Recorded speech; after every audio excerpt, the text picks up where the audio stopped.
गावात श्रीधर शेठ नावाचा एक प्रसिद्ध व्यापारी होता. त्याच्या मालकीच्या मोठ्या दुकानात भरपूर कापड विकलं जात असायचं.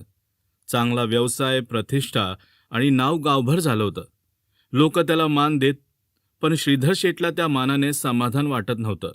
त्याला अजून पैसा हवा होता, अजून मोठं व्हायचं होतं.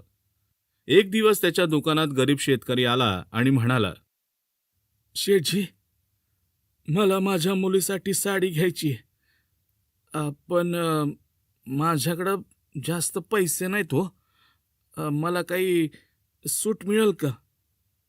श्रीधर शेठने त्याच्याकडे वाकड्या दृष्टीने पाहिलं आणि तिरस्काराने म्हणाला, ए बाबा, पैसे नसतील तर का आलास इथे? हे काय तुला फुकट वाटलं का इथे?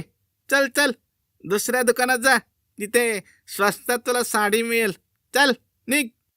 गावातले काही जाणकार लोक श्रीधर शेठला वारंवार सांगत होते, शेठजी, पैसा आहे म्हणून गर्व करू नका. अहो, तो काय कायमचा टिकतोय का? पण श्रीधर शेठ त्यांच्या बोलण्याकडे लक्ष द्यायचं नाही. आणि एके दिवशी गावात राय बहादूर नावाचा एक परदेशी व्यापारी आला. त्याच्यासोबत सोन्याच्या नाणी आणि हिरे होते.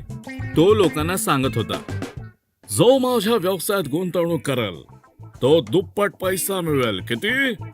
दुप्पट. श्रीधर शेठला ही संधी मोठी वाटली. त्याने राय बहादूरला विचारलं, ए राय बहादूर भाऊ, मी श्रीधर शेठ. मला तुमच्या बिझनेसमध्ये गुंतवणूक करायची आहे. पण माझा एक छोटासा प्रश्न आहे हो. पैसा खरंच दुप्पट होईल का? दुप्पट? राय बहादूर गोड हसला आणि म्हणाला, हो, होईल ना. दुप्पट काय, तिप्पट पण होईल. पण मोठ्या नफ्यासाठी ना मोठी गुंतवणूक हवी आहे.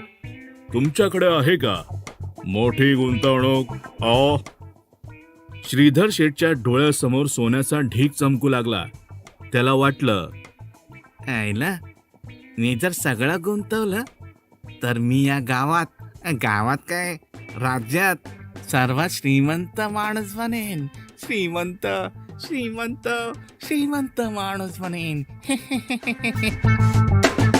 श्रीधर शेठने कोणाचाही सल्ला न घेता मोठा निर्णय घेतला. त्याने आपलं मोठं दुकान, वखार, घर आणि अगदी शेती सुद्धा विकली.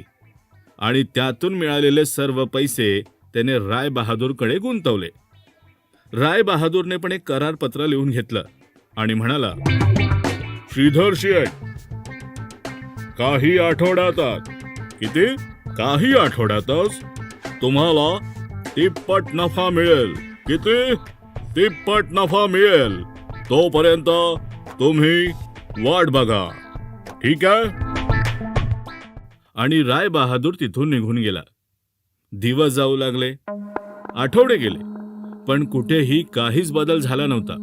पण राय बहादूर मात्र गायब झाला होता. आता श्रीधर शेठ घाबरला. त्याने गावभर शोधलं, शहरभर शोधलं, पण कोणीही राय बहादूरला काही ओळखत नव्हतं. आणि तो पूर्णपणे फसला होता.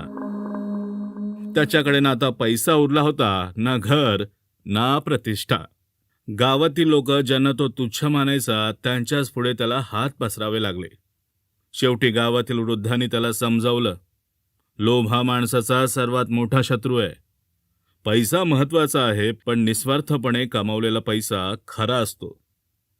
श्रीधर शेठला आपली चूक समजली. त्याने कठोर मेहनतीने लहानसा धंदा पुन्हा सुरू केला. आता त्याने स्वार्थ न करता लोकांची मदतही करायला सुरुवात केली होती.